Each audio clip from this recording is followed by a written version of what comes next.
Hello everyone, welcome to Ambition academy.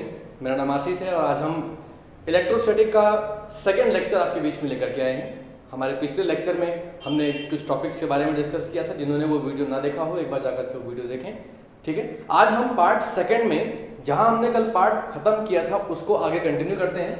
हम लोगों ने कल क्या क्या डिस्कस किया था, नेक्स्ट टॉपिक हमारा क्या क्या था, लास्ट टॉपिक, उस पर हम एक जरा क्विक रिवीजन देख लेते हैं। हम लोगों ने चार्ज के बारे में डिस्कस किया था। चार्ज के बारे में हमने ये सीखा था कि चार्ज के टाइप्स क्या होते हैं, उसका नेचर कैसा होता है, इलेक्ट्रिकल फोर्सेस क्या होते हैं, ठीक है ना। चार्ज का जो फोर्स लगाने का तरीका होता है, कब वो अट्रैक्टिव होता है, कब वो रिपल्सिव होता है, हमने ये सब सीखा था। आज इसी टॉपिक को आगे कंटिन्यू करते हुए हम ये सीखने की कोशिश करेंगे कि सपोज कीजिए कि हमारे पास दो चार्ज पार्टिकल्स हैं, एक पर चार्ज है Q1 और एक पर चार्ज है Q2। ये दोनों एक दूसरे से बहुत स्मॉल डिस्टेंस r पर रखे हुए हैं। तो चूंकि इन दोनों के अंदर चार्ज है और हम जानते हैं कि जब दो चार्ज बॉडीज एक दूसरे के नजदीक रखी जाती हैं तो क्या होता है कि वो दोनों एक दूसरे पर इलेक्ट्रिकल फोर्स अप्लाई करते हैं। तो उस इलेक्ट्रिकल फोर्स का कैलकुलेशन हमें कैसे करना है, आज की वीडियो में हमें यही सीखना है, ठीक है ना। तो चलिए शुरू करते हैं आज का लेक्चर हमें। तो सपोज कीजिए कि आपके पास ये दो चार्ज पार्टिकल्स हैं जिनका डिस्टेंस आपने r लेट कर रखा है और आपको इसकी वजह से और इसकी वजह से एक दूसरे पर लगने वाला फोर्स कैलकुलेट करना है, ठीक है ना। तो इस फोर्स के कैलकुलेशन को हम कैसे निकालेंगे, इसी के लिए हमारे पास एक बहुत इंपॉर्टेंट टॉपिक है। और मेरे ख्याल से अगर आप इलेक्ट्रोस्टैटिक चैप्टर की बात करें तो इलेक्ट्रोस्टैटिक चैप्टर में 12th क्लास के लिए सबसे इंपॉर्टेंट टॉपिक्स में से एक है जिसे हम कूलम्ब्स लॉ कहते हैं। तो आइए देखते हैं कूलम्ब्स लॉ। चलिए, कूलम्ब्स लॉ एग्जैक्टली था क्या। कूलम्ब ने दो चार्ज पार्टिकल्स के बीच में लगने वाले फोर्स ऑफ अट्रैक्शन या रिपल्सन को कैलकुलेट करने के लिए फॉर्मूला हमें यहाँ पर दिया था। तो पहले हम कूलम्ब्स लॉ की स्टेटमेंट यहाँ पर लिख रहे हैं, उसके बाद हम आपको कूलम्ब्स लॉ की स्टेटमेंट से वो इक्वेशन निकाल करके दिखाएंगे। तो आगे देखते हैं क्या है उनकी स्टेटमेंट। कूलम्ब्स लॉ, ठीक है ना। इसकी स्टेटमेंट क्या है, according to this law the force of attraction or repulsion between any two charged particles। चलिए, अब मैं इसके बाद इस डेफिनेशन को दो पार्ट में डिवाइड करूंगा, ठीक है ना।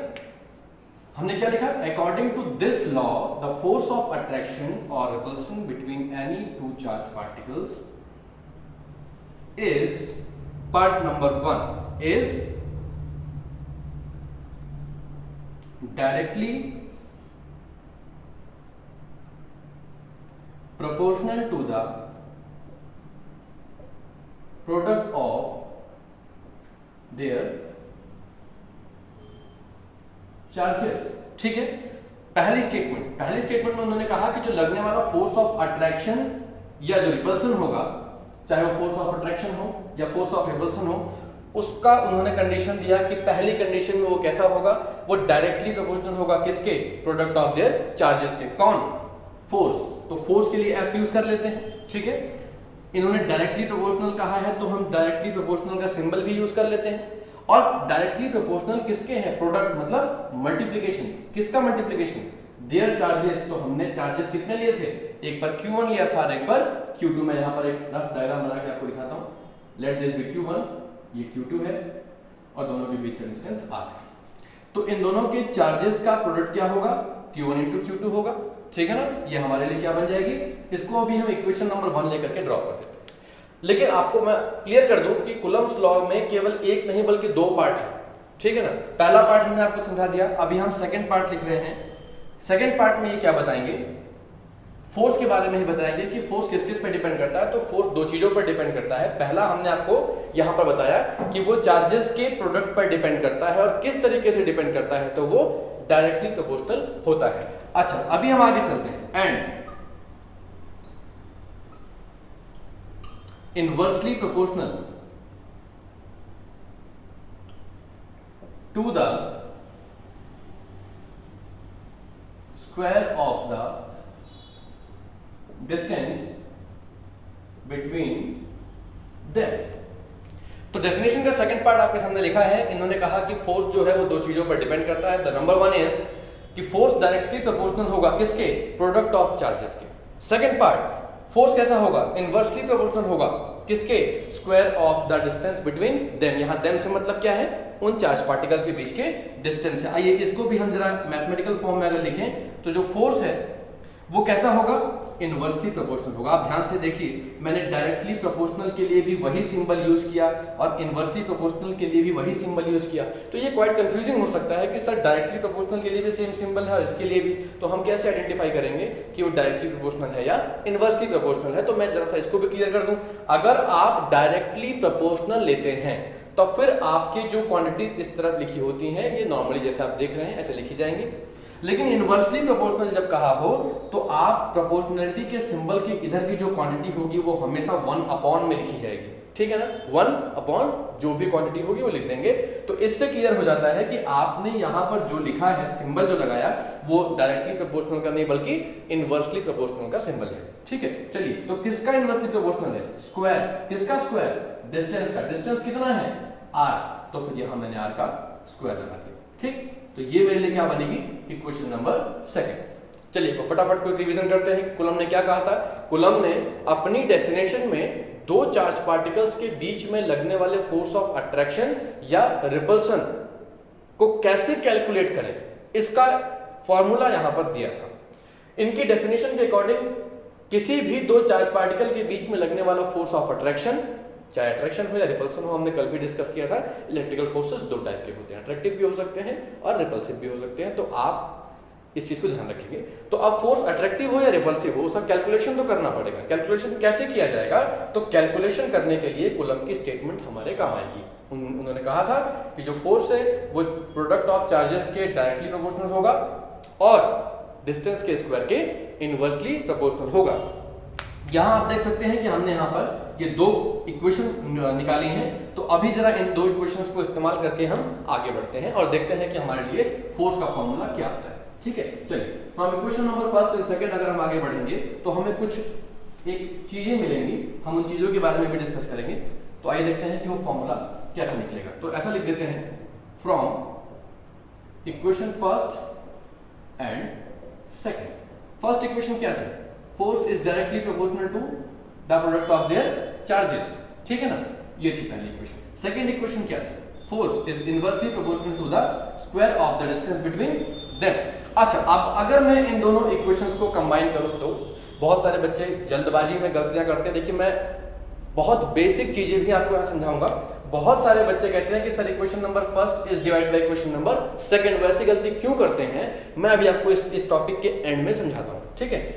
फिलहाल मैं क्लियर कर दूं कि जब हम इन दोनों इक्वेशंस को लेके चलते हैं तो हम इन्हें डिवाइड नहीं करते, ना मल्टीप्लाई करते हैं, इन्हें हम सिर्फ कंबाइन कर देते हैं, ठीक है ना। तो from equation number first and second जब मैं इन दोनों इक्वेशंस को कंबाइन करूंगा तो मैं क्या लिख दूंगा, मैंने इसको कंबाइन करके इस तरीके से लिख दिया। देखिए, अब इसको कंबाइन करने पर कुछ चेंज तो नहीं हुआ ना, पहले भी Q1 Q2 डायरेक्ट प्रोपोर्शन में था, अभी भी है देखो, और पहले भी डिस्टेंस का स्क्वायर इनवर्स प्रोपोर्शन में था और अभी भी है। तो इसलिए हम इसको डिवाइड नहीं कर रहे हैं, हम केवल इसको कंबाइन कर रहे हैं। चलिए अब आगे बढ़ते हैं। As we all know that हमेशा साइन ऑफ प्रोपोर्शनैलिटी को रिमूव करता है। जब इसको हम रिमूव करेंगे तो एक कांस्टेंट हमें ला करके इसमें इंक्लूड करना होता है। सपोज कीजिए वो कांस्टेंट मैंने के ले और ये मैंने प्रोपोर्शनैलिटी का सिंबल रिमूव कर दिया। तो जब आप इस कांस्टेंट के को लाए हैं तो इसका कुछ नाम भी तो होगा। इस के को हम क्या कहते हैं, मैं यहां लिख देता हूं।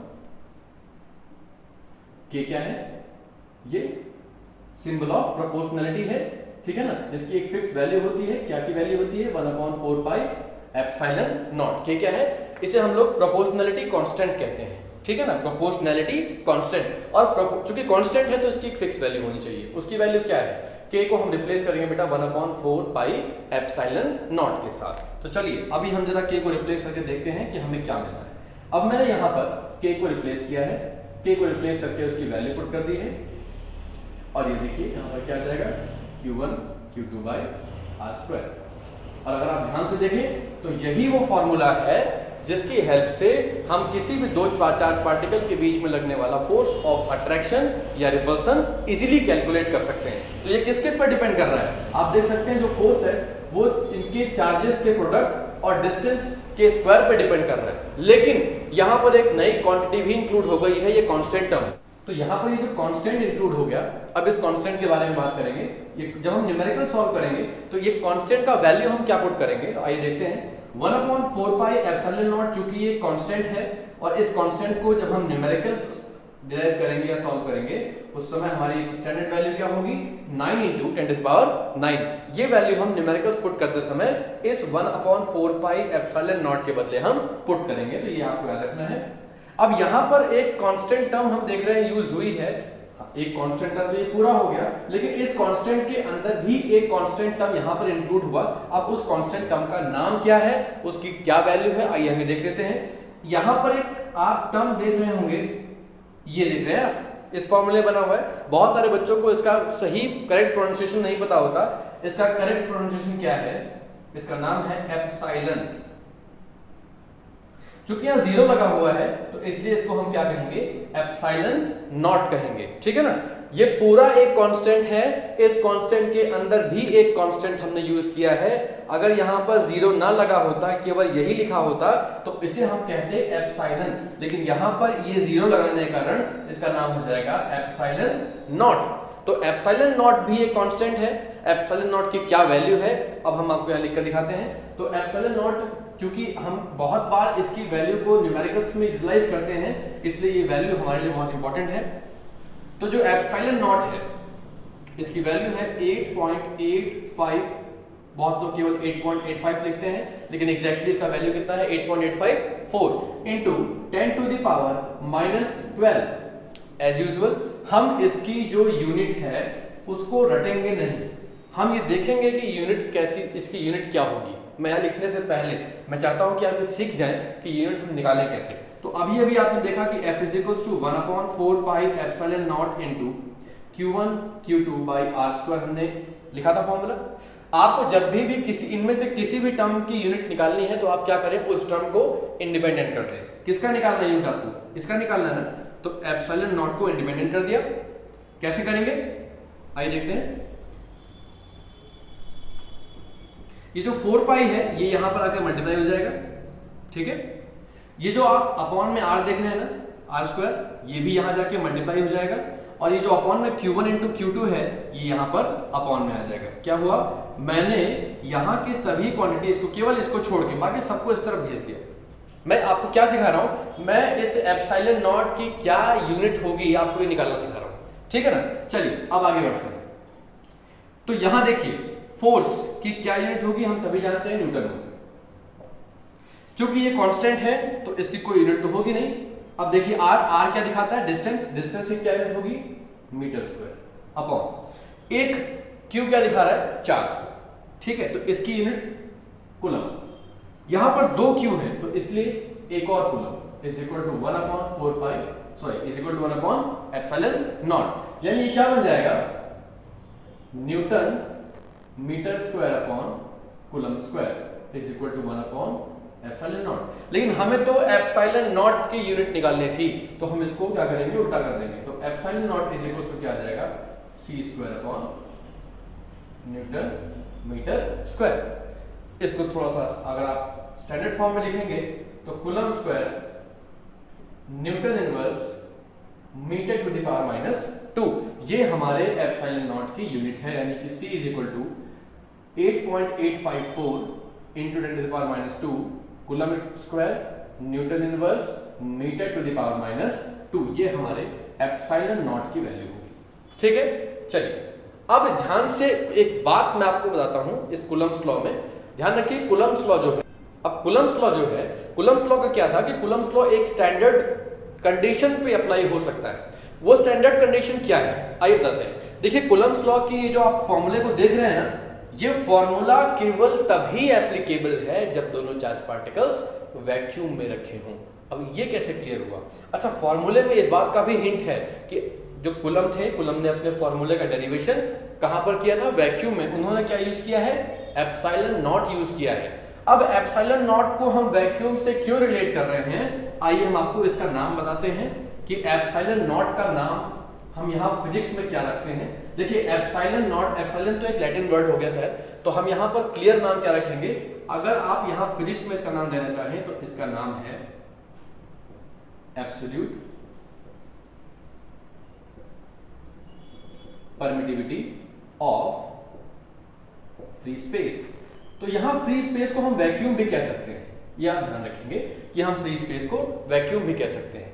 तो ध्यान रखिए कि कूलम्ब का जो फॉर्मूला था F is equal to 1/4 pi epsilon naught into Q1 Q2 by r², यही तो स्टैंडर्ड फॉर्मूला है जो कूलम्ब ने दिया था। तो कूलम्ब ने अपने फॉर्मूले में क्या इस्तेमाल किया, एप्सिलॉन नॉट इस्तेमाल किया। तो एप्सिलॉन नॉट को इस्तेमाल करने का मतलब क्या हुआ कि उन्होंने इस पूरे के पूरे जो भी कंक्लूजन को आपको समझाया वो कंक्लूजन किस केस में लिया गया था, वैक्यूम के केस में लिया गया था। अच्छा, अगर मान लीजिए कि आपके पास वैक्यूम ना हो बल्कि वहां दोनों चार्ज पार्टिकल्स के बीच में एयर प्रेजेंट हो, तब फॉर्मूले पर क्या इफेक्ट पड़ेगा, क्या ये वैल्यूज चेंज होंगी या ये वैल्यूज वही रहेंगी। देखिए आइए समझते हैं इस चीज को। हमारे पास दो कंडीशन है, ठीक है। अगर दोनों चार्ज पार्टिकल्स यानी Q1 और Q2 जिनका डिस्टेंस आपस में कैसा है, r है, ठीक है, अगर इन दोनों के बीच में वैक्यूम हो, क्या हो, तब तो हमारे पास फॉर्मूला क्या है, F is equal to 1/4 pi epsilon naught into Q1 Q2 by r²। ये किस केस के लिए है, ये वैक्यूम केस के लिए। लेकिन अगर इनके बीच में एयर ले लिया जाए तब फॉर्मूले में क्या चेंज आएगा, भाई चार्ज पार्टिकल्स का प्रोडक्ट और डिस्टेंस का स्क्वायर तो वही रहने वाला है, 1/4 पाई भी वही रहने वाला है। एप्सिलॉन नॉट क्या अभी भी एप्सिलॉन नॉट रहेगा या कुछ और आ जाएगा इसके बदले, ये बहुत जरूरी है समझना, क्योंकि कभी कभी क्या होता है जब हम न्यूमेरिकल्स करते हैं तो हमसे एग्जामिनर कहता है कि दोनों चार्ज पार्टिकल्स जहां रखे हैं उनके बीच में एयर है, ठीक है ना। तो अगर उनके बीच में एयर है तो क्या फॉर्मूले पर, क्या फोर्स पर कोई इफेक्ट पड़ने वाला है, तो इस चीज के बारे में हम समझेंगे। देखिए वैक्यूम यूज हो या उनके बीच में एयर यूज हो, दोनों कंडीशंस में फॉर्मूला एज इट इज रहता है, कोई चेंज नहीं आता। लेकिन अब आपके मन में डाउट आएगा कि सर ऐसा कैसे हो सकता है कि वैक्यूम में भी वही कंडीशन और एयर में भी वही कंडीशन। तो अगर आपको मैं ध्यान से समझाऊं तो एप्सिलॉन फॉर एयर जो होता है ना, वो दरअसल 0.005 टाइम्स ऑफ एप्सिलॉन नॉट होता है। कितना, एप्सिलॉन ऑफ एयर यानी कि एब्सोल्यूट परमिटिविटी ऑफ एयर जो है वो एप्सिलॉन नॉट के 1.005 टाइम्स होती है। क्या होती है, 1.005 टाइम्स होती है। क्योंकि ये 1.005 टाइम्स बहुत छोटी वैल्यू है और फिजिक्स में हम इतनी छोटी वैल्यूज को क्या करते हैं, नेग्लेक्ट कर लेते हैं। तो अगर मैं इस वैल्यू को अगर मैं यहां से थोड़ा सिंप्लीफाई करूं तो मैं केवल 1 लिख सकता हूं ना। ऐसे कंडीशन में आपको क्या दिखेगा कि जो एप्सिलॉन ऑफ एयर है वो एप्सिलॉन नॉट के इक्वल आ गया ना, देख रहे हैं आप। इसलिए मैं आपसे कह रहा था कि चाहे दोनों चार्ज पार्टिकल्स वैक्यूम में रखे हों, चाहे दोनों चार्ज पार्टिकल्स एयर में रखे हों, दोनों कंडीशन में फॉर्मूला वही रहने वाला है, ठीक है ना। तो एक बहुत जरूरी चीज थी, इसको आप ध्यान रखेंगे। अभी हमने क्या पढ़ा, हमने अभी कूलम्ब्स लॉ पढ़ा और हमने उसकी डेरिवेशन की। डेरिवेशन करने के बाद हमने ये देखा कि कूलम्ब्स लॉ किस किस पे डिपेंड करता है, उसमें जो कांस्टेंट टर्म यूज हुई उसकी क्या वैल्यू है, एप्सिलॉन नॉट को क्या कहते हैं, उसकी क्या वैल्यू है, उसका फॉर्मूला कैसे हम उसके जो यूनिट्स हैं उसे कैसे हम डिराइव कर सकते हैं। अब थोड़ा सा आगे चलते हैं। देखिए एक बहुत जनरल सी बात हमको समझनी होगी कि क्लास 12 जो है ना, ये सबसे हायर मोस्ट एजुकेशन क्लास है, मतलब इसके बाद डिग्री कोर्सेज के लिए जाते हैं। तो यहाँ पर वो चीज़ें जो 9th 10th और 11th के बच्चे को पता है, अगर वही आपको पता है तो उसमें और आप में डिफरेंस क्या है। यानी आपको हर चीज़ के बारे में थोड़ा एक्स्ट्रा नॉलेज आपके पास रखना होगा। 11th क्लास में भी हम लोगों ने फंडामेंटल फोर्सेज ऑफ नेचर जब पढ़ा तो हमने वहाँ पर भी कूलम्ब्स लॉ पढ़ा, वहाँ पर भी यही फॉर्मूला पढ़ा, वहाँ पर भी यही एप्सिलॉन नॉट पढ़ा, वहाँ पर भी इसकी यही वैल्यू पढ़ी। क्लास 12 में नया क्या है, हमने तो वही जो 11th क्लास में देखा वही 12th क्लास में। तो नया क्या है, नया तो जो आप पढ़ेंगे वो हमारे लिए नया है। क्या, अब हम पढ़ेंगे वेक्टर फॉर्म, ठीक है। चलिए, किसकी वेक्टर फॉर्म, हम कूलम्ब्स लॉ की वेक्टर फॉर्म पढ़ने वाले हैं। किसका, कूलम्ब्स लॉ का हम वेक्टर फॉर्म पढ़ने वाले हैं। ध्यान रखिएगा, मैंने वेक्टर इस्तेमाल कर दिया है। 11th क्लास कहती है कि जब कहीं वेक्टर की बात की जाए तो वो दो चीजों को शो करेगा, मैग्नीट्यूड को और डायरेक्शन को। तो इसका मतलब ये हुआ कि अब हम बॉडी पर लगने वाले फोर्स का मैग्नीट्यूड और साथ साथ उसकी डायरेक्शन पर भी ध्यान रखेंगे। डायरेक्शन यहां इसलिए ध्यान रखनी होगी क्योंकि अब मैं आपसे एक चीज पूछता हूं, ये एक चार्ज पार्टिकल है Q1 और ये दूसरा चार्ज पार्टिकल है Q2, इन दोनों के बीच में फोर्स लग रहा है। मान लीजिए, मैं आपको समझाता हूं, सपोज कीजिए वो 10 न्यूटन का फोर्स एक दूसरे पर लगा रहे हैं। अब जरा मुझे ये बताइए कि ये कैसे क्लियर होगा कि ये जो 10 न्यूटन का फोर्स है ना, वो ये इस पे लगा रहा है कि वो उस पे लगा रहा है। यानी इसका मतलब ये हो गया कि अब यहां ये क्लियर करने के लिए कि जो 10 न्यूटन का जो फोर्स है वो इससे उस पे लग रहा है या उससे इस पे लग रहा है, अगर आपको ये समझना है तो आपको डायरेक्शन तो बतानी पड़ेगी। ठीक है, चलिए, ये Q1 है, वो Q2 है, इनके बीच का जो डिस्टेंस है वो हमने R ले लिया। इसका पोजीशन वेक्टर मान लेते हैं R21 है और इसका जो पोजीशन वेक्टर है वो R12। ठीक, तो अभी क्या है कि इधर से इधर एक फोर्स लग रहा होगा और इधर से इधर भी एक फोर्स लग रहा होगा, क्योंकि मुझे ये नहीं बताना कि चार्ज क्या है इसके, है ना। तो सपोज कीजिए ये जो चार्ज पार्टिकल है, ये जो चार्ज है ना, ये उस पर जो फोर्स लगा रहा है वो F21 लगा रहा है और ये F12 लगा रहा है और ये F21 लगा रहा है। ठीक है ना, जैसा मान लीजिए कि ये दोनों दूसरे के ऊपर केवल फोर्स अप्लाई कर रहे हैं। तो अगर आपको वेक्टर फॉर्म लिखना है इसका, तो वेक्टर फॉर्म लिखने के लिए बहुत सिंपल तरीका है कि आप केवल जो फॉर्मूला है 1/4πε0 into Q1 Q2 by R², ठीक है, इसको देखिए, बहुत से लोग वेक्टर फॉर्म लिखने से पहले यहाँ पर मॉड लगा देते हैं, जो सही नहीं है। क्योंकि मॉड का मतलब क्या होता है? मॉड का मतलब होता है कि हम केवल मैग्नीट्यूड के बारे में बात कर रहे हैं। तो जो अभी आपने फॉर्मूला सीखा वो मॉड सीखा है, ठीक है ना। मॉड का मतलब होता है मैग्नीट्यूड। ठीक है, फिलहाल हम चूंकि यहाँ केवल F लिख रहे हैं इसलिए मॉड नहीं लगाएंगे। मॉड तब लगाना होता है जब ऊपर आपने एरो भी इस्तेमाल किया हो, ठीक है ना। चलिए, इसको वेक्टर फॉर्म में कन्वर्ट करने के लिए क्या करेंगे आप? अब पहले आप ये देख लीजिए कि इस पूरे फॉर्मूले में वेक्टर क्वांटिटीज कौन कौन सी है। फोर्स वेक्टर क्वांटिटी है, ये तो वेक्टर नहीं हो सकता, कांस्टेंट है। चार्ज कोई डायरेक्शन शो नहीं करता, कांस्टेंट है। r डिस्टेंस है, तो ये भी क्या है हमारे लिए एक वेक्टर क्वांटिटी। तो जब हम इसको क्या लिखेंगे, वेक्टर फॉर्म में लिखेंगे, तो वेक्टर फॉर्म में लिखने के लिए हमें बहुत सिंपल सा एक काम करना होगा, इस पर एरो अप्लाई कर देना है। ध्यान रखेंगे आप, इसके ऊपर एरो लगाने का मतलब हो गया कि आप मैग्नीट्यूड भी दिखा रहे हैं और डायरेक्शन भी दिखा रहे हैं। तो इज इक्वल टू 1/4πε0 भी रहेगा, ये Q1 भी रहेगा, ये Q2 भी रहेगा, ये R² भी। यहां पर आप क्या करेंगे, r से मल्टीप्लाई कर देंगे। किससे? r से। अगर आपको r नहीं पता, चलिए फटाफट देख लेते हैं r क्या होता है। देखिए, जब भी हम किसी वेक्टर क्वांटिटी के ऊपर कैप लगा देते हैं, तो कैप लगाने का मतलब होता है कि वो क्या बन गई, वो यूनिट वेक्टर बन गई। क्या बन गई? यूनिट वेक्टर बन गई। और यूनिट वेक्टर क्या होता है? यूनिट वेक्टर कब मिलता है? जब हम क्या करते हैं, किसी वेक्टर को उसके मैग्नीट्यूड से डिवाइड कर देते हैं। फिर सुनिए, आर वेक्टर क्या होता है? It is unit vector. कैसे मिलता है? जब हम किसी वेक्टर को उसके मैग्नीट्यूड से डिवाइड कर देते हैं तो हमें क्या मिल जाता है? हमें मिलता है यूनिट वेक्टर। यानी आप इसी चीज को ऐसे भी लिख सकते हैं, आर वेक्टर बाय आर, क्योंकि ये है तो मैग्नीट्यूड ना। जब ये मैग्नीट्यूड है तो मैंने केवल आर ले लिया। चलिए, अब क्या करते हैं, इस आर कैप की वैल्यू को पिक करके यहां लाके पुट कर देते हैं। वैसे ये वेक्टर फॉर्म आ गई है, अगर आप चाहें तो इसको यहीं छोड़ सकते हैं, जिसे वेक्टर फॉर्म कहते हैं। आप यहीं छोड़ दें, बेहतर रहेगा। लेकिन बहुत से टीचर चाहते हैं कि आप यहां पर एरो यूज कर रहे हैं तो वहां पर भी एरो यूज करें। तो ऐसा करने के लिए क्या करना होगा? ऐसा करने के लिए आप फॉर्मूले में ला करके आर कैप की वैल्यू पुट कर लें। तो आपके लिए फॉर्मूला कुछ ऐसा बन जाएगा, F is equal to 1/4πε0 into Q1 Q2 by R² into vector R by R। ठीक है, चाहे तो इसको इससे मल्टीप्लाई करें, चाहे तो यहीं छोड़ दें, ठीक है ना। तो कुल मिलाकर के ये हमारे पास क्या आ गई, कूलम्ब लॉ की वेक्टर फॉर्म। अब समस्या एक फिर सामने आ गई। अब आप सबके मन में डाउट आएगा कि सर, जब हमने कूलम्ब्स लॉ पढ़ लिया था, कूलम्ब्स लॉ के फॉर्मूले के बारे में जानकारी हो गई थी, तो कूलम्ब्स लॉ का वेक्टर फॉर्म क्यों पढ़ाया गया?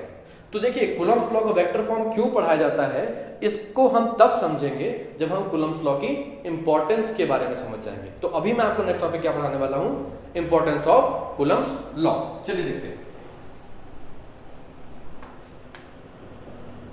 मैं आपको लिख के दिखाता हूं, इंपॉर्टेंस ऑफ कूलम्स लॉ।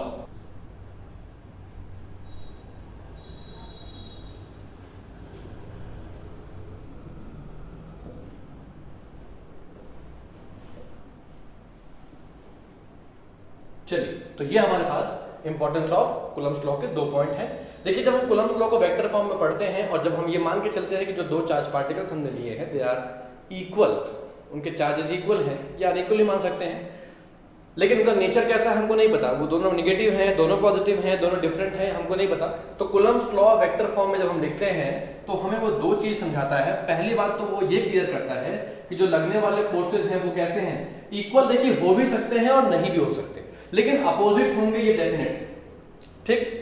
अच्छा, सेकंड चीज, इलेक्ट्रोस्टैटिक फोर्स जो है ना बिटवीन 2 चार्जेस, ये वेक्टर फॉर्म में समझाता है। वो कैसा है, वो एक सेंट्रल फोर्स है। अच्छा देखिए, अभी हम जब 11th क्लास में थे तो हमने वहां पर जो फंडामेंटल फोर्सेज ऑफ नेचर पढ़े थे, वहां पर हमने बार बार इस चीज का जिक्र किया था कि दीज फोर्सेज आर फंडामेंटल, क्या, सेंट्रल फोर्सेज। इसका मतलब क्या होता है? देखिए, सेंट्रल फोर्स का मतलब ये होता है कि आपके दोनों चार्ज पार्टिकल्स को मीट करने वाली जो लाइन होगी, इस लाइन के अलोंग ही क्या लग रहा होगा, आपका फोर्स भी लग रहा होगा। तो जब हम कूलम्स लॉ को वेक्टर फॉर्म में लिखते हैं तो उससे ये 2 फॉलोइंग इंफॉर्मेशन मिलती हैं। पहला तो ये कि लगने वाला फोर्स इक्वल एंड अपोजिट भी हो सकता है, और ये भी इंफॉर्मेशन मिलता है कि जो लगने वाला फोर्स होगा वो कैसा होगा, सेंट्रल फोर्स होगा, ठीक है ना। तो ये हमारे पास आज के इस लेक्चर के इस इलेक्ट्रोस्टैटिक जो यूनिट है उसका चैप्टर जो है उसके ये टॉपिक थे। नेक्स्ट वीडियो में जब हम मिलेंगे तो हम ये डिस्कस करेंगे कि सपोज कीजिए अभी तो केवल 2 ही चार्ज पार्टिकल्स थे ना, अगर ऐसा हो जाए कि हमारे पास मल्टीपल चार्ज पार्टिकल्स हो, तब ऐसे कंडीशन में क्या होगा। सपोज कीजिए कि यहाँ पर आपके पास एक चार्ज पार्टिकल है, यहाँ बहुत से डिफरेंट चार्ज पार्टिकल्स हैं।